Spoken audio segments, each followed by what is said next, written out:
Perhaps you have heard those real mystical stories about people who have been in a coma. This is not an invention of science fiction, such cases really happen, and it's hard not to believe people who are lucky enough to return back to our world. They tell amazing things that look like mystical stories, but only they actually happened. Further from his words. It was a June evening. As usual, after work, I went into a shop near the subway, bought water and a pack of cigarettes. When I got to the subway entrance, I stopped and opened a pack of cigarettes and lit up. It takes about 40 minutes to get home, and that's why I decided to have a smoke, so to speak, earlier, on the track. You know, at that moment I didn't pay attention to one strange thing. There were no people around, there were no cars, there was no one on the street at all. I don't know why it didn't immediately catch my eye, but it happened the way it happened. After smoking a cigarette, I moved down to the platform. It was also empty and deserted. The train arrived almost immediately, about 5 minutes later. And again I did not pay attention to the strange silence surrounding me. My head after a working day was full of reports and certificates. My brain was still trying to sort out all this accounting, and the fever of the working day did not want to let me go. So in a thoughtful state, I entered the open doors of the train.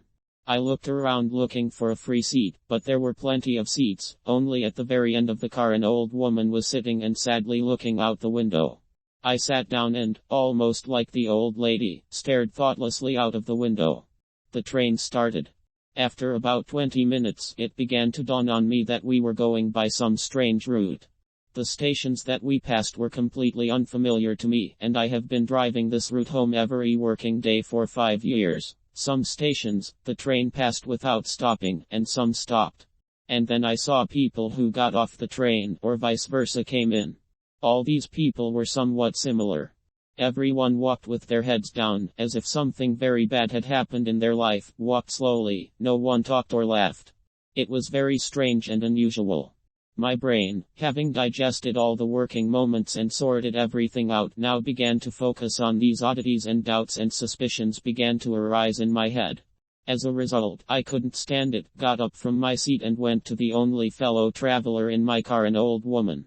"Grandma, can you tell me where this train is going? Looks like I got on the wrong train." Grandma turned to me. Her face was pale, and her eyes expressed boundless longing and sadness. "Yes, you got on that train. The driver rarely makes mistakes. Soon the final one will be." She waved her hand and turned away. Realizing that I could not get a clear answer, I decided to go straight to the driver, since the car was the first, and there was no need to drag myself through the entire train.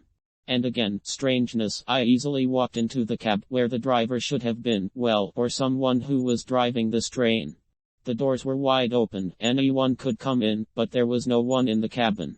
The dashboard was flashing and shimmering with different lights. Numbers popped up and went out on a small scoreboard, but the cabin was empty.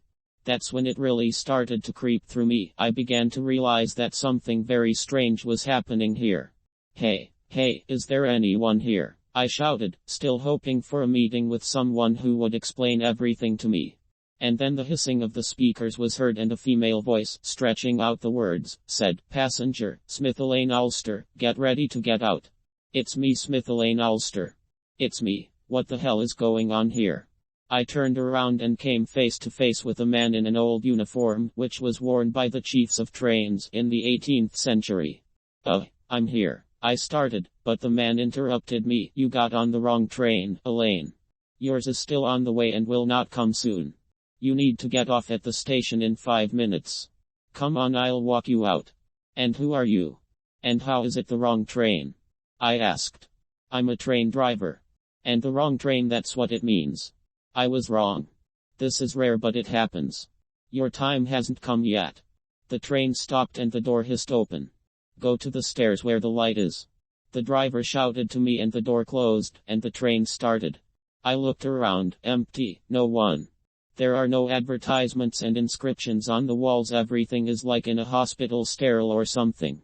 There really was a staircase, and from where the light fell from above, on the topmost steps. I headed for the stairs. A sharp white ray hit me in the eyes. I'm awake. The doctor removed the small flashlight that shone into my eyes. "How do you feel?" I tried to get up, but the doctor held me with his hand. "You shouldn't do that now. You need a rest. Where am I? You're in the hospital, you've had a heart attack. Do you remember that? No. I remember that I left the office, went into the store. Then I went to the subway. Then that strange train. Interesting. You got sick in the store. You lost consciousness.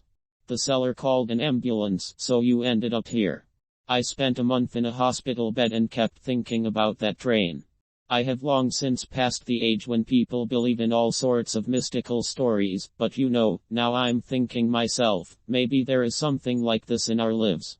I do not impose my opinion on anyone, whether to believe or not is everyone's business. But it seems to me that not all mystical stories are lies, there are also real stories that happen to real people.